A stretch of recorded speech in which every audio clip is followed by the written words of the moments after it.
রাত 1:40 বাজে। বাইরে পূর্ণিমার আলো, কিন্তু সেই আলো হানা বাড়ির ভিতর ঢোকে না। এই বাড়ির চারপাশে যেন একটা অদৃশ্য আবরণ।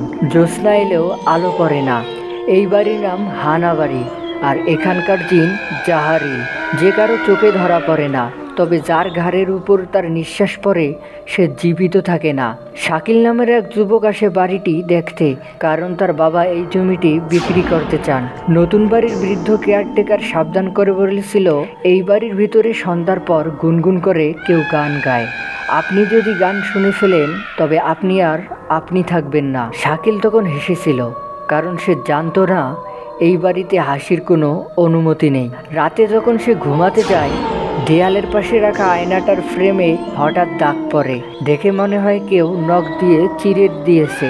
সেভাবে ইঁদুর হবে।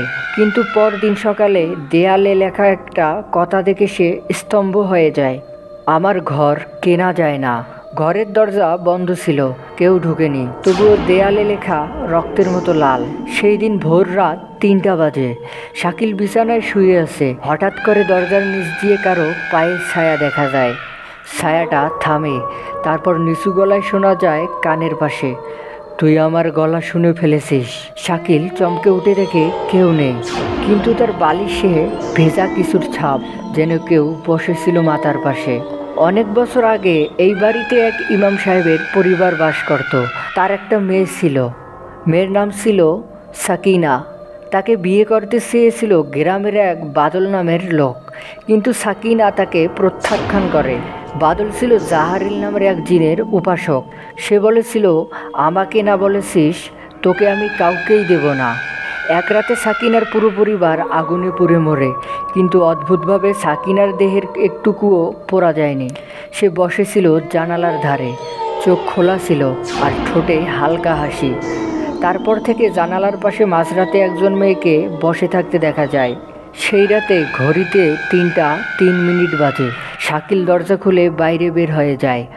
হঠাৎ করে একটা কান্নার শব্দ আসে রান্নাঘরের দিক থেকে। সে এগিয়ে যায়, দেখে ভাঙ্গা চুলার পাশে এক মেয়ে বসে আছে।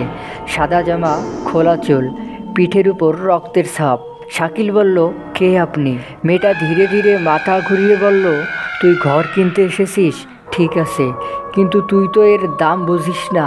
তারপর হঠাৎ করে দেয়ালের সব আয়না ভেঙে যায়, ঘর কাঁপতে থাকে।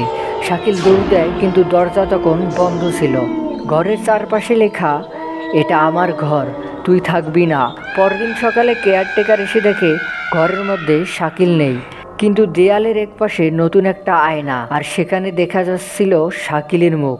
কেয়ারটেকার হা করে তাকিয়ে আছে, যেন চিৎকার করছে, কিন্তু শব্দ নেই। বাড়ির ভেতরের আয়নাগুলোর মধ্যে কয়টা আসল আয়না আর কয়টা কারাগার তা কেউ জানে না। আর জাহারিল, সে এখনও গান গায়, শুধু সেই শোনে যে একা থাকে। দ্য ইয়াসিন শো, যেখানে গল্প না সত্যির ছায়া খেলা করে।